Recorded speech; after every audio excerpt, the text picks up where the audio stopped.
Good afternoon and welcome to North Dakota virtually.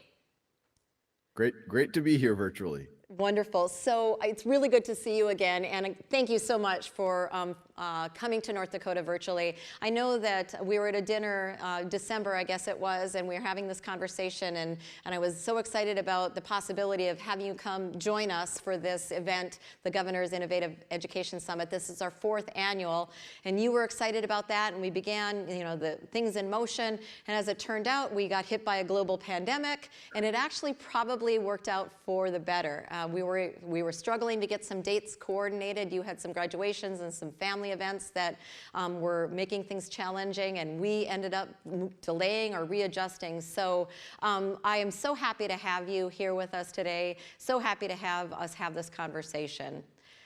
So we have with us some people in the room at our North Dakota Heritage Center. It is our state museum located on the Capitol grounds of North Dakota. And so we are all very appropriately social distancing in the auditorium of our state museum.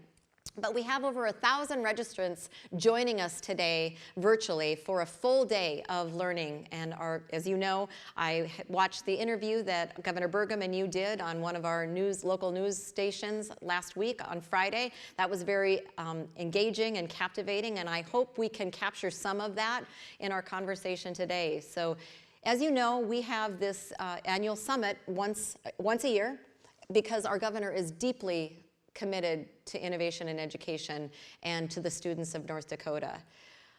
We know who you are as educators, but for the sake of those 1,000, and I will mention that the audience includes educators, it includes school administrators, it includes family members, it includes students, and it includes legislators that are policymakers. We have some legislators in the room with us today, but there are so many that might not know the story of Sal Khan and how the work that you have been able to grow and grace the world with, how it all began. Would you mind just sharing with our audience today a little bit about the story of the work that you do? Sure. And once again, super excited to be here. If you rewind back to 2004, my original background was in technology. I had gone to business school. I now found myself, I was an analyst at an investment firm, and I had just gotten married in 2004. I was in Boston at the time. My family, I was born and raised in New Orleans, was visiting me from New Orleans for my wedding, and they were just kind of hanging out. It just came out of conversation that my 12-year-old cousin Nadia was having trouble with math. So I offered to tutor her when she went back to New Orleans. Actually, it would be distance learning. I offered to tutor her remotely. She agreed. And so after work for me, after school for her, I just started, 20, 30 minutes a day. And the first part was really just deprogramming her own belief that she wasn't good at math. But once we got past that, started filling in some of her gaps, got her caught up with her class, got her a little bit ahead of her class. I became what I call a tiger cousin. And I called up her school because she hadn't done well in a placement exam the previous year. They had put her into kind of the slower math track. So I call up her school and I say, hey, I really think Nadia should be able to retake that placement exam from last year. And they said, who are you? And I said, I'm her cousin. And they let her take that test. And the same Nadia, who only a few months ago was kind of branded, even in her own mind, as a, whatever you want to call it, a remedial student or a slower student, was now put into the advanced track. And so I was hooked. It was a small thing on my part. It was a way for me to connect with my younger relatives a couple of thousand miles away. I always had a passion for math and science, frankly, learning anything. So I was always fun. It was fun to engage in those academic subjects again. So then I started tutoring her younger brothers. Then over the next, let's call it 18 months, the firm I was working, it was a very small firm. It was myself and my boss and his dog. We moved out to Northern California because my boss's wife became a professor at Stanford. But more relevant to this story, word spread through my family that free tutoring was going on. And I found myself now with about 10, 15 cousins, family, friends from around the country every day after work. And I started seeing patterns. It was hard for me to do with 15 cousins what I was originally doing with just Nadia or just her and her brothers. So with the background in software, I said, well, it looks like a lot of them, the reason why they're struggling, it's not that they aren't bright. It's not that they don't have great teachers. It's that they have gaps in their knowledge. They're having trouble in the algebra class, not because of the algebra, but because they didn't learn their multiplication tables well, or because they didn't learn how to divide decimals, or they were a little bit shaky in negative numbers. They might have gotten a 80% on that test and they never had a chance to fill in that gap. And so I started writing software for them that would just give them exercise problems so that they can fill in those gaps, that I, as their remote teacher, remote tutor, could monitor their work, understand what was working for them, what wasn't. And that was the first Khan Academy. It had nothing to do with videos. It was this family project really focused around deliberate practice, filling in gaps, being able to learn at your own time and pace. And I didn't have a word for it at the time, but I was essentially implementing a mastery learning software practice framework, whatever you want to call it. And I was showing this off at a dinner party in 2006. You can imagine I'm a super fun dinner party guest. And while that was happening, the host of the party said, "Well, Sal, this is all interesting. My friends all knew I had this family project, but how are you scaling your actual lessons?" And I told him, I said, his name was Zuli Ramzan. I said, "Zuli, you're right. It's hard for me to scale to 15 cousins. They all have different needs. I feel like I'm repeating the same thing depending on the week. One cousin wasn't there the previous week. Now they are asking the same question." And Zuli said, "Well, I have an idea. Why don't you record some of your most common explanations as videos and upload them onto YouTube for your family?" And my initial reaction was, "No, Zuli, that is a horrible idea. YouTube is for cats playing piano. It is not for serious mathematics." But I got over the idea that weekend that it was not my idea, and I gave it a shot. And I just made content on what I saw my cousins were having trouble with, and it was interesting because we forget, even back in 2006, cell phones either had no cameras or didn't really have good video cameras. I didn't own a video camera, so I just said, when I'm working with my cousins, there's got to be a way to just capture my screen and they can see the writing while I speak into a microphone. And it turns out there was something called screen capture software. So those videos on Khan Academy, you kind of see the writing, you hear the narration, which I do in real time. It's not a script. It's really me thinking. And I started telling my cousins, "Why don't you watch this ahead of time or at your own time and pace? And that way, when we get on the phone, we can go a little bit deeper, answer any other questions you have." And after about a month of that, I asked them for feedback.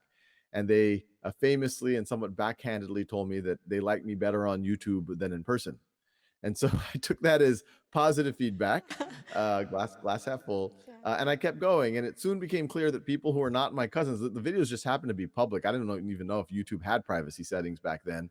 But it soon became clear that people who are not my cousins were watching the videos. And at first, I just started getting a bunch of thank yous, which felt good. I don't know how much time you spend on YouTube. Most of the comments are not thank you. but then the comments got, "This is how I was able to pass my algebra class. I'm deployed in Iraq, and this content is giving me the confidence to go back to college when I go back to when I get back to the U.S." I remember in the early days, a parent saying this was content that was allowing both of her sons, both of whom had a learning disability, to keep up with their class, and because of that, they were praying for me and my family every night. And you can imagine that was pretty powerful. My day job, I was an analyst at a hedge fund. I was not used to people praying for me, at least in that way. So I was hooked. And long story short, by 2009, there was about 50 to 100,000 people who were using the content. I was having trouble focusing on my day job. And I said, this could one day reach millions. There's no reason why it shouldn't be able to. And so I quit my day job. I set it up as a not-for-profit with a mission of free world-class education for anyone, anywhere. And that first year was tough. We're living off of our savings. Our first child had just been born. Our expenses had gone up. But by the end of that first year, right as the clock was about to run out on us, we got our first support from some major foundations to become a real organization. And you fast forward to today, Khan Academy has over 100 million users, over 30 million come every month, over 250,000 teachers. Most of our usage is in North America and the US, but we have 45 translation projects around the world. There's during the school year, especially with COVID, we had close to 90 million minutes of learning per day on Khan Academy. And that's not just videos, it's the exercises. It goes across subjects and grades. We have early learning with Khan Academy Kids, and it's all free. And it's all, for the most part, funded with philanthropic donations. Thank you very much for that, Sal. I'd heard it before, but there's a new twist in it every time, and it's as inspiring the second, third, fourth time I've heard it as it was the first time. I want to talk about several things. I know that I want to talk to you about some of your international presence and how you've really, truly transformed people's education, young people's education that had no access before. But before we move to the international presence, you used a word that, with your interview with Governor Burgum on Friday, and you referred to it a bit with a different term today, gaps in learning, but you used a term that I use often, and that's Swiss cheese, that you have Swiss cheese learning.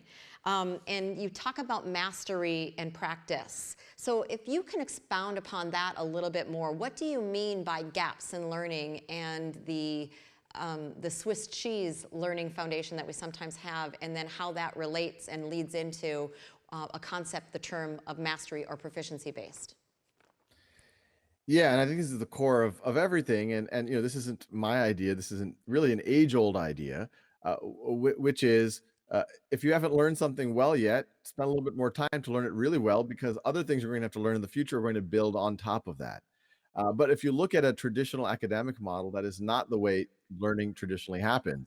We can be in a second or third grade class. We're covering, let's say, our multiplication tables, and the let's say on the test I get a 70 or 80%. I don't really know what 7 times 8 is. I sometimes know what 9 times 6 is. And I get an 80%, I get a C, and then the class moves on to the next subject. And I never have a chance to fill in those gaps. So every time I see 9 times 6 the rest of my life, I have a chance I miss that question. Then I move on to 5th grade, that test on dividing decimals. I get a 70% on it. I didn't know 30% of the material that happened to be on the test. Too bad. The class moves on to the next subject. I'm branded a D student or a C student. Class moves on. I get to 7th grade. The unit is on exponents. We get some lecture homework. After about 2 or 3 weeks, we get a test. Maybe you get a 90%, I get an 80%. I had that 20% gap. Even the A student or the B student, what was that 10%? It might be something important. What happens when you raise something to the 0 power? Too bad. We then move on to the next concept, something that's going to build on, assuming you had mastery of every concept before, even though we clearly are identifying gaps, but we're kind of ignoring it. And then all of a sudden you get to an algebra class and you see an equation that to solve it, you have to realize that what 9 times 6 is. You have to realize what an exponent is, or what happens when you take something to the 0 power. Maybe you have to divide some decimals, and it doesn't make sense. No matter what you do, you keep getting the wrong answer. And it's frustrating because maybe you understand the algebra, you have a great teacher, but there's no way to fill in this gap. And every teacher you talk to knows that this is happening. They know that the kids entering their class every year have these Swiss cheese gaps. They have a huge variance, but it's very hard for them to address the individual needs. And to kind of, realize how absurd this process is, and on some level, imagine if we did it in other domains in our life, say home building, where you bring in the contractor and you say, all right, we have 2 weeks to build the foundation. Do what you can. And over those 2 weeks, they do what they can. Maybe it rains. Maybe some of the supplies don't show up. After 2 weeks, you bring in the inspector. The inspector says, well, the concrete's still wet over there. That part's not quite up to code. Give it a 80%. And you say, great, that's a C or a B minus. Let's build the second floor or the first floor. Same thing. You have 3 weeks, do what you can. Inspector comes after 3 weeks. Okay, I give it a 70%. It's barely a passing. Okay, great, let's build the second floor. And then while you're building the second floor, the whole structure collapses. And the reason why that happened is you're artificially constraining how long you have to build things, or to work on things, or in the education sphere to learn things, pretty much ensuring a variable outcome. You take the trouble of assessing it in education with tests and the inspector analogy. It's the inspector coming. You identify gaps, and then you just ignore the gaps and you try to build right on top of it, which is essentially going to eventually lead you to failure of your structure or your ability to progress if you're thinking about education. And so the alternative is, well, instead of holding fixed the time and the variable, the outcome, make fixed that the students need to learn the material, and what's variable is how long and how much time they have. And it's easy for me to say, but if we're talking 50 years ago, it would have been very hard for a teacher to do this with 30 kids in the room, because they would all have to learn at different paces. They would all have different Swiss cheese gaps. The only way this was even doable before the last 20 or 30 years is if you had a personal tutor or a very, very small group that can really customize for you. But now we have the tools where we actually can fill in the gaps and have mastery learning. And so the real gist of mastery learning or proficiency learning or competency-based learning is rather than focusing on the path and how long you spend in a chair and how you did it. What matters more is, did you reach the outcome or not? And if you didn't reach the outcome, not a big deal. We're not going to brand you a C student. We're not going to brand you as not smart. Just keep working on it until you've actually mastered the concept, the way that you would learn a martial art or a sport. Or there's folks in the NBA who still aren't great free throw shooters. We don't say you're a bad basketball player. We say keep working on those free throws. And you mentioned your cousin Nadia, that she had this self-concept that she wasn't very good at math. And so she happens to be a young lady, but I think that's true for both young ladies and young men, that if they develop this concept or this idea that they're not good at math, you said you needed to work with Nadia. That was the first step, is just kind of unwind that reel that she had playing in her head. And so do you see that happen frequently if we are trying to move our students through when they aren't ready with that foundation? Yeah, I think it's the norm, unfortunately. This is my observation, and I've now since read literature that backs this up, that really we start to form our perception of ourselves as we get into 9, 10, 11, 12 years old. And for better or for worse, by the time we're 12 or 13, our self-perceptions of ourselves are starting to be pretty rigid. And so it's super crucial that we get in there early. I mean, anything is doable, even when someone's late teens or 20s. I mean, I get letters from folks in their 50s or 60s who are changing their perceptions of themselves. But especially in those early years, before they start saying, oh, I'm not good at this, this isn't for me, to go in there and show, no, you can be good at this. And to make them realize that it's not, you can imagine, even when you're 10 or 11, if you've had 4 or 5 years of people saying you're a C student, they're kind of putting a figurative brand on your forehead. You're a C student. It's in your transcript. You're not good at this. You're going to start believing it. Your parents will start believing it. Everyone will start believing it. But if you have an opportunity to fill in those gaps, even put 20, 30 minutes a day and start to realize, wait, it was just these gaps. I just have to work on this. And actually, not only am I capable of learning this material, it's actually fun. I get letters every day from young people who are both thankful and happy and angry at the same time. They say, I can't believe that I thought I was dumb. When, now that I have a chance to go learn at my own pace, fill in gaps, do it in a less stressful environment, I'm not constantly worried about being judged. I realized that it was just that gap that I had in negative numbers, or that gap that I had in decimals. And once I learned that, everything else started to make sense. And I was able to learn that. And then I was able to learn, get from algebra to calculus in a few months, and much less in a few years. So I think it's super crucial to get to kids when they're younger. And what I would tell to any parent or teacher listening is, ideally this can happen in a classroom framework where some of the time, and now that we're in COVID, socially distanced, probably more of the time, is allowing students to fill in those gaps at their own time and pace. But just as a parent, if you just get your students, and everything I'm talking about, it's free, non-commercial, there's no catch here. Get your students on Khan Academy 20, 30 minutes a day, find their right level. We now have both grade level courses. We have Get Ready for grade level courses, which go through all the prerequisites up to and including the grade level courses. The things the students already know, it accelerates them through that. If they put in 20, 30 minutes a day, within a month or two, they're going to see a difference. They're going to realize that those things that they thought were fixed in their capabilities actually aren't, and that they're as capable as anyone else of being smart in math or frankly any other subject. That's so great, Sal. So one of the things I shared with you when we were visiting last fall was that my older sister has taught 7th through 12th grade math for the last 40 plus years in a community in North Dakota. And so she has the great benefit of seeing students come in as 7th graders. And when she isn't able to finish that learning of 7th grade content, she gets to see them in the fall again as 8th graders, and then as 9th graders, and 10th graders, and 11th graders until they graduate. And so she's able to recognize and see where those gaps are, and to have that understanding of I didn't finish what I needed to finish with that student in 7th grade, but I'll see them again. So she was very challenged, very, very challenged. So she had that ability, but she still had grade level content to cover.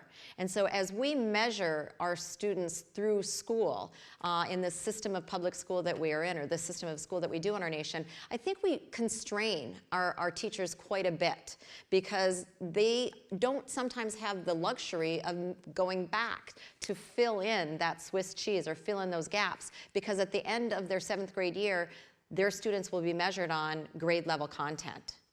And so Share with me, my sister discovered the Khan Academy, and while she was moving through content, she was able to utilize the Khan Academy with her students to help fill in those learning gaps. So share with me, as you did with the governor, about how this isn't about a teacher or Khan Academy, but how those two can work well together, and that's how you intend it to work. Yeah, absolutely. Well, I think there's two things here. One, I'll be the first one to say, and I'm, something of a poster child for online education for my own children, for anyone's children. If I had to pick between an amazing teacher and amazing technology, I would pick the amazing teacher every time, because amazing teachers, not only can they deliver the academics and understand where kids are blocked or unblocked, they do the motivation, they create the community. You can't underestimate the value of just having a mentor, having an adult that takes interest in you and is able to unblock you and motivate you. But the good thing is we don't have to make that false choice. Ideally, we can have great technology in service to what a great teacher wants to do for their students. And every teacher I know, they see the students showing up, they have these gaps in their knowledge, they wish there was a way to sit down with each of those kids, make sure they knew their multiplication tables, make sure that they got their reading comprehension up to grade level, whatever it might be. But they have 30 kids, and they said, I guess I'm told I have to cover these 180 standard or 60 standards in 180 school days. I guess I'll just do that. And on the margin, if I have a little bit of time during lunch or after school, I'll do what I can with these other kids. And so it creates this, I guess, this pattern of just covering the standards. And that works for some kids, but as we know, for a lot of kids, the standards actually might be behind where they are. They're ready to move ahead. And for a lot of kids, because of those Swiss cheese gaps, the standards aren't making sense to them. But we go through the motions, and it's clear at a national level what's going on. We cover the standards in 7th grade, 8th grade, 9th grade in algebra, geometry, algebra 2, trigonometry, pre-calc, calculus, and then the kids go to college. And even students who go to 4-year colleges, so these are roughly the top half of students, 25% of them have to take remedial math. If you go to community college, 70% of students have to take remedial math. And these are the students who've been trying to do everything right, who've been doing what they're told, who've been told, okay, you're passing, we're going to promote you. But remedial math at the college level, it's really 6th or 7th grade math. It's a euphemism for, we don't think you're even ready to learn algebra. So you're going through all of these motions for all of these years, and then you get to the college system or the community college system, and then they start to invoke kind of a mastery learning mindset. It's like, look, it's going to be a waste of time even trying to teach you algebra. I know you've nominally taken these courses before, but you have to learn your negative numbers and your decimals, and maybe some of you even your multiplication tables. And so the notion is there a way that we can thread the needle? Is there a way that we can get kids to grade level as quickly as possible and have them see that grade level rigorous work, but make sure they have their foundations? And this is something we've always talked about, but then COVID has made this even more important because kids are going to have even more larger Swiss cheese gaps. So just recently, we've launched what we call Get Ready for Grade Level courses. This is based on work that we saw with a teacher in Central Valley, California, who had 90% of his students were English learners. 90% of them were several grade levels behind. They were 90% free and reduced lunch. And what he had them, this for 6th grade students, he had them in the past several years start all the way at kindergarten. And the stuff they knew, they were able to get through fast. The stuff they didn't know, they had to work on it. And it was a little bit of a leap of faith because it takes some class time those first few weeks to get kids up to speed. But once they get up to speed to 6th grade, they're able to go through that 6th grade content a lot faster. And it's a lot less frustrating for everyone, including the teacher. And so we said, is there a way to take that Tim Vanderberg model, that's the teacher's name, and streamline it? So these Get Ready for Grade Level courses, we have one for every grade level. And so let's say the Get Ready for 6th grade course, it has all the prerequisites for 6th grade going as far back as 2nd or 3rd grade standards, but just what you need to know to fill in your Swiss cheese gaps. It accelerates you through what you already know. You can take things called unit tests and course challenges. A teacher can even use the course challenge as a bit of an assessment to understand how ready their students are for 6th grade. And that once students have done that, then they can do the 6th grade work. Or for certain students who still have a lot of gaps, they can do the 6th grade and the Get Ready for 6th grade work in parallel. But you can imagine that type of thing over the course of the year, it can go a long way to help make sure that kids have much, much stronger foundations and see the grade level work. Excellent answer. And so, Sal, the governor and I announced last week our reentry guidelines. And one of the requirements for our schools to reenter and begin instruction this fall, it's a local decision, but they must be creating a distance learning plan. I think that what you just shared is going to be very, very helpful to our 175 school districts in the state as they try to determine where their student is. We often talk about, and our mantra in North Dakota is that no student is ahead, no student is behind. They're exactly where they're supposed to be. And we have these superheroes in our classrooms that will get them to where they need to be. And so I think tools like that will be very, very helpful. Thank you so much. We have a question here. My name is Liara, and I'm a graduate student with Minot State University. Go Beavers, that's my alma mater. My question for you is, how do you use your academy to improve multicultural education among learners? And how would you measure the cognitive load of each learner? Yeah, it's a good question. So, it would be a different answer depending on the subjects we're in. Khan Academy, the first place where we went very deep, obviously, has been in mathematics, and then we're actually partnered with the College Board. We're the official practice for the SAT. We have a lot of the high school sciences, but we have also moved into topics like American history and civics, and we even have a kind of an early version of some English and language arts. In math and to some degree science, I think you won't explicitly address things like multiculturalism or diversity or inclusion, but we try to be as careful as possible that anyone who comes to Khan Academy for first of all should not feel excluded, should not feel like this isn't for them. That's kind of our first principle: do no harm. And then where possible, if people can see themselves in the content, and just might be, making sure that you have diverse names in the word problems or contexts that people can see themselves in, then I think that could be really valuable. But our number one principle is do no harm. It should be an environment where everyone feels that this is useful for them. Now, when you get into some of the humanities, there's a lot more gray area, more subjectivity, but you can imagine American history, civics.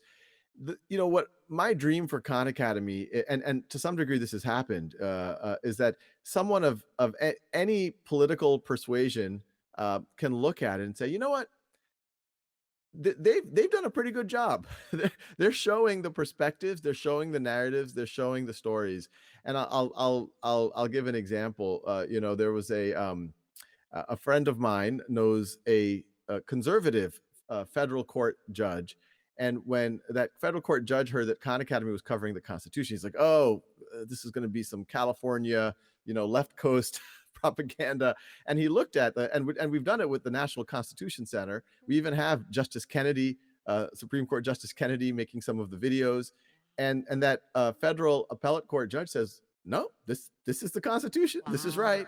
And on the other end of the political spectrum, we had an educator from New York who cares deeply in making sure that the narratives of especially of African Americans are properly represented, looked at our Reconstruction content and said, yeah, no, this is a fair representation of what happened during Reconstruction. It doesn't have an agenda. So it is harder in the humanities to thread the needle. But my dream for Khan Academy is that when people look at it, they're like, finally, there's something in the world where reasonable people can say there's being a best effort to get at as close to the truth as possible.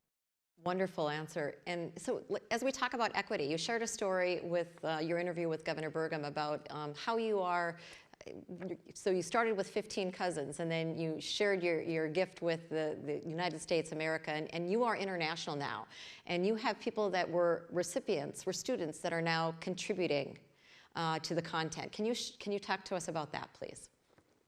Yeah, well, it's interesting. I mean, there's some really interesting stories abroad, but even now I'm starting to feel old. I met a assistant superintendent of a major school district last year, and he comes up, he's like, Mr. Khan, and I'm like, oh, why are you calling me Mr. Khan? You're the assistant superintendent. I mean, for a large city. He's like, no, you got me through college, and immediately, I started realizing that I'm not as young as I thought I was, but I've been at this for a little while. But there's some really amazing stories. I used to give talks and say, one day maybe we'll be used in Mongolia. And then I got a letter from Mongolia, and it was this young girl, Zaya. And she actually had a YouTube testimonial, a video testimonial, where she says, "My name's Zaya. Thank you so much. I find it really interesting. Can you make more content?" And I immediately assumed that she's middle or upper middle class because her English was quite good. She had access to the internet in Mongolia. But then I read the text of her email more closely, and it turns out that there was a group of engineers from Cisco Systems who are using their vacation time to go to Mongolia and set up computer labs with internet in orphanages. And Zaya was one of those orphans. And that by itself was, mind blowing for me. But then because she was able to be empowered in that way, once Zaya started when she was 16, but by the time she was 18 or 19, she then became one of the top contributors to Khan Academy in the Mongolian language. So it just reminds you of, if there's just so much potential in the world, and if you just give people a few tools to unlock it, that amplifies, and then they can go and help other folks. There's another, I found out about this about 2-3 years ago. Young girl in Afghanistan, Taliban take over her town, forbid all the young girls from going to school. She luckily had a brother-in-law who saw that she was super curious, got her a really low-cost laptop, basic internet connection. She's trying to learn English, so she asks her brother-in-law, "Can you get me any magazines in English?" There was a Time magazine that happened to have a story about Khan Academy in it. She says, "This is what I need." So she gets on Khan Academy at age 12 or 13. It becomes her school. And I've since met her, and she says, there was a moment when I realized how much more I was learning than my brothers in the Taliban controlled school, which isn't probably the highest praise for Khan Academy. I don't think Taliban controlled schools are the high bar for education excellence. But she started, she became addicted. She had like 12 hours of chores every day, cooking and cleaning for her family, but she would spend up all night on Khan Academy. And then she learns, she goes from that really elementary school level, but she learns algebra, geometry, physics, chemistry, biology, trig, calculus, statistics. And she decides that she wants to become a theoretical physicist and study in the United States. And she hears about something called the SAT that might help her come to the US to be a student. It's not offered in Afghanistan. It is offered in Pakistan. So she lies to her parents and effectively smuggles herself across one of the most dangerous borders of the world to take the SAT. So if any of y'all have teenagers who are complaining about showing up on a Saturday morning to take the SAT, tell them this story. And she does amazingly well for someone who's self-taught in English and frankly self-taught in everything else. And that's actually where I found out about her. Someone she met on the internet got my email somehow and said, "You have to know about this person." Then Nicholas Kristof of the New York Times found out about her, wrote an op-ed, "Meet Sultana, the Taliban's Worst Fear." And that is what got her political asylum, for her to be able to study. And she's been at Arizona State studying theoretical physics. And last I checked with her, she had spent the summer at Caltech doing research in quantum computing. So once again, when you just give people the tools, it's incredible. And for every Zaya or Sultana, just think about how many millions or more could be. Maybe they don't have quite that same level of determination, but just with a few more supports, they might become, be able to support their family, go to college, help govern their country, whatever else. Truly is. What a rewarding story those are. I have a question here.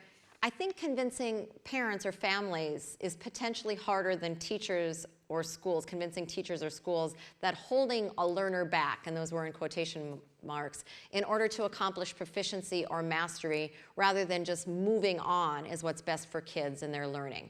Any advice on how to shift that mindset and societal pressures that exist in all of us? Yeah, well, I think this is the tension that we face with the traditional model, is that a student kind of didn't learn their math, maybe their reading is okay, and their science is okay, but you look at them, you're like, they look kind of big now. It'd be weird to, so like, let's promote them. Or you do the opposite. It's like, no, they failed math, let's keep them back.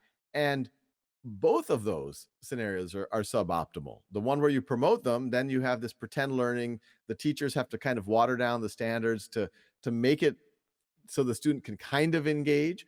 But if you hold them back, now they have to review all the stuff that they did know, their self-esteem gets shot, etc. So my advice is, you should let the students progress with their social cohort. That's important. But their academic progress does not have to be one pace fits all. We now have the tools that we can get the students, we can give the students the supports to fill in their gaps, and so that they can engage with their peer group with their social group, with their cohort.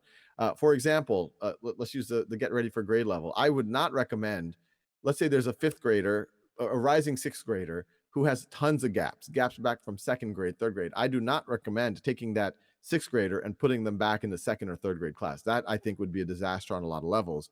What I would recommend is ideally using summer, maybe after school, get that student on the get ready for grade level course on Khan Academy, get them to do at least 20, 30 minutes a day. Then when they go to school, hopefully they've completed, if they get to 80, 90% of that, they're going to do just fine with the grade level. And even that they should learn at their own time and pace at grade level. But let's say by the time the school year starts, or maybe a few weeks into the school year, they're at 50% of the get ready to grade level. It's completely fine for the teacher to say, okay, let's do the grade level work, but continue on the get ready for grade level, because we don't want those gaps to just sit there forever. And at any point, if a student feels stuck, to look at what are the prerequisite skills and make sure the student has mastered that on the get ready for grade level, because it makes no sense to just keep hitting a wall when you could just focus on the foundational skills that will then open up that wall that you were hitting before. So I think you answered just one of the questions that came in about someone that struggles, is on an IEP, has some extreme learning difficulties, and is significantly behind. So I think you answered that. But as I'm scrolling through the questions, as I'm reading, what I need to share with you, Sal, is a tremendous amount of gratitude that is coming in from user after user, viewer after viewer, someone that has had personal experience tutoring their nephew. I'm a child, I'm a parent of a child whose childcare closed in early March. Cannot thank you enough. And so there's just extreme and abundant gratitude coming across the streaming right now for the work that you do. And I'm sure that you get that a lot. But as you think about a financial analyst to where you are today, not ever imagining that your life would take this turn, what's on the horizon next as we look at what's the next thing that you'll be looking toward? I think you have this passion now of, it's about what I do with my life. So what's next? How do you see Khan Academy? I guess maybe two-part question. Number one, tell us about the exponential growth that you must have seen during this pandemic and how that has impacted the work of Khan Academy. And then after that, as you look towards what will happen next with Khan Academy and what your future looks like, share with us if you could, please. Yeah, well, thank you. It never gets old when I hear stories of how Khan Academy has helped folks. And to be clear, Khan Academy is much more than me now. We have 200 full-time over 200 full-time folks. We've had thousands of people around the world volunteer to do things like translations and subtitles. We've had hundreds of thousands of folks donate. Those donations make a huge, huge difference. So I always love hearing these stories of how Khan Academy helps. And, I consider myself the luckiest person on the planet that I get to work on this mission, which is hopefully impactful, that is intellectually interesting, and that, you get the benefit of meeting folks all the time who hopefully feel empowered through it. But as you alluded to, COVID, it was one of those moments where in February, we started getting a letter. I still remember that one letter we read in our leadership team. It was this teacher from South Korea saying, the schools have closed in South Korea. We are using Khan Academy to kind of hold us over. And that was the first time I was like, wow, people are shutting down schools because of COVID-19. I mean, this was before those of us in the US were really we're taking this seriously at all. I'm like, that's amazing. And then we started seeing traffic pick up in China and Hong Kong, and Hong Kong is China kind of, but in other places of the world, and it just started being an inkling, like, wow, maybe this is going to become a thing, maybe in the US if this pandemic spreads. And then you get to early March, and I live in Santa Clara County here in California, and actually I believe Santa Clara was the first case of community spread within the United States, so it was very close to home. And that's when I was like, oh, this might be a real thing. And then a local, it was the first week of March, I believe, a local school had closed because they were doing contact tracing, and they realized someone had contact with someone who had COVID. And that's when, with me and the team at Khan Academy, it was kind of that, you look left, you look right, and you're like, I think this is us. I think, as of Monday, we're like, there's already talk that California might shut down schools. A lot of other states were already talking about it. And we said, look, people aren't going to know what to do. And yeah, there's a lot online, but people don't know how to structure it. Parents are going to feel overwhelmed. we have to step up here. We could have never imagined this scenario, but over the last 10 plus years, Khan Academy has been building exactly what the world needs right now. It's free. It covers subjects and grade across subjects and grades. It has efficacy behind it. It can be used at home by students and parents. It's usable on a cell phone even, but it's also has teacher tools, district tools, ways for teachers to keep track of what's going on. It's aligned to standards, etc. So we said, what more supports will people need by Monday? This was us talking on Friday. We said, we got to put out some calendars, schedules of what this could look like. How can you structure the day using Khan Academy and other tools? And not just for academic learning, but making sure kids run outside, get breaks, are able to spend time with family, do creative things. We started putting out learning plans. We started running webinars for teachers and parents. And then we kept doing that through the end of the school year. And then as we hit the summer, that's where we saw that we'd have to do these get ready for grade level courses. You can imagine that first week when the schools closed, we saw our traffic be 3x of normal. Parent registrations were 20x of normal. Teacher and student registrations were 10x normal. And I suspect that as we go into this back to school, which is increasingly looking like distance learning or some hybrid of it, we're going to see that a similar situation. And what we're telling everyone, look, hopefully we get a vaccine, a therapy. I have a homeroom, a live stream. I'm actually interviewing Dr. Fauci tomorrow, so I'll be able to ask him some questions. But hopefully we have a therapy, a vaccine, something in the next, by January, I think would be kind of it sounds like the best case scenario. But a lot of people I'm talking to, serious people who know about epidemiology, who know about vaccines, say, well, we might be lucky to have it by January 2022. And so I think it's really important. We've been in this mode of like, oh, well, let's solve the emergency now, but hopefully in 2 months it'll be fine. I think it's prudent. Hopefully it is fine in 2 months, but I think it is prudent for us to plan for that. This might be a 1 year or maybe even a 2-year thing, but plan in a way that whatever changes we make are actually going to be useful once we get past this crisis. So this notions that learning isn't bound by time or space, that kids can fill in Swiss cheese gaps, personalization, mastery learning, that there's ways to prove what even if you got to see in the class, that there's some way that you can improve that level of knowledge. I think these are things that are timeless, that could get catalyzed by what we're doing today. So it is, we're all hands on deck. We're pulling out all the stops to do what we can to support folks. We're putting out points of view. We're doing a study with McKinsey and Company, a famous strategy consulting firm. They did a pro bono project with us around documenting what worked during the spring for different school districts. We're going to be putting out a study for districts of how you can implement distance learning, hybrid learning well. And we're going to be putting out as much as we can to just support districts and families and teachers. Well, thank you for that. What an excellent answer. Final question, because I just have time for one more question. You've met our governor, you've had our conversation, you've known a little bit about North Dakota. You know that we don't want this. The governor doesn't want this for just some of our kids. I don't want this for just some of our kids. We want the proficiency, competency-based, inspired, curious learning to be the way that we do education in North Dakota.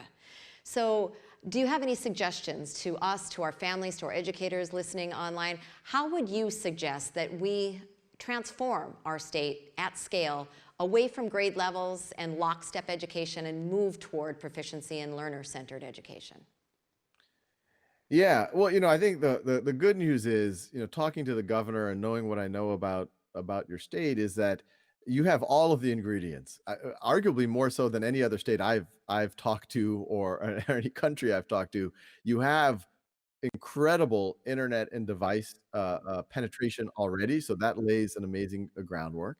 I think there's a couple of things. I think COVID is an opportunity to lay a competency-based framework. Now, it doesn't have to be only competency. It doesn't mean blow up what the existing system. That exists as well, where it's kind of a seat time system. In most states, it's kind of a Carnegie unit-based system.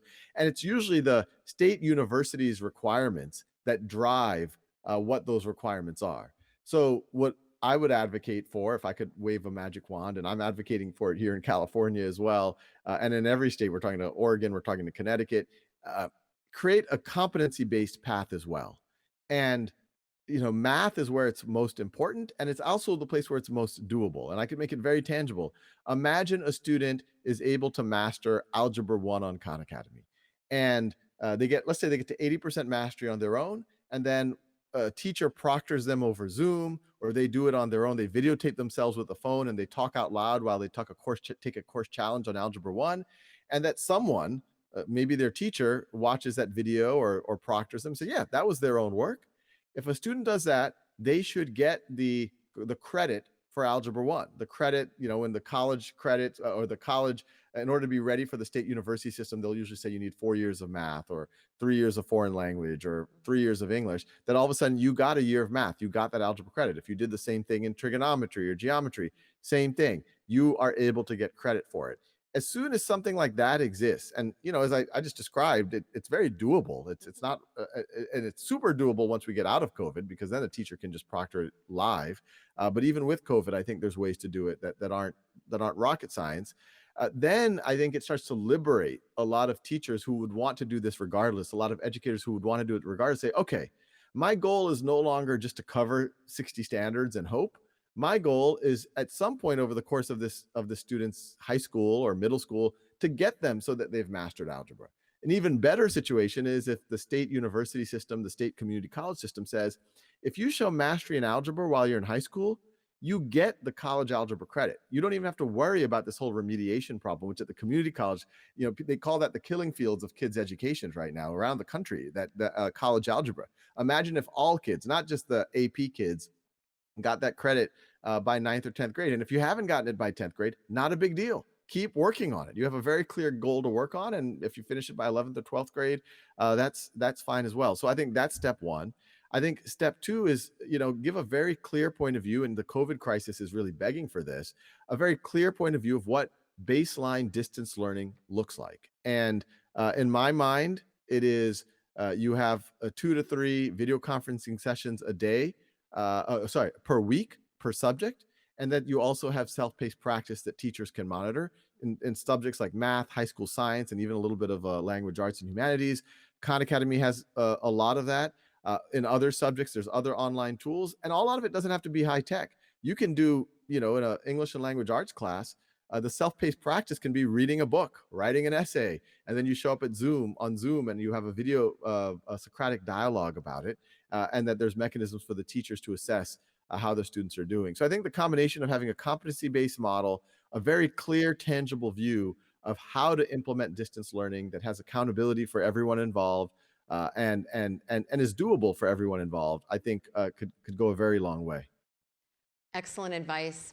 Excellent perspective. I'm proud to say that we have a group of very dedicated leaders, teachers, educators, stakeholders in North Dakota working on those very things. So thank you so much for being with us today, Sal. We still need to get you out here to North Dakota and visit our beautiful state with your family, so we'll keep working on that. But we appreciate you so much. We appreciate your work so much, and we appreciate you taking the time with us today. Thank you so much.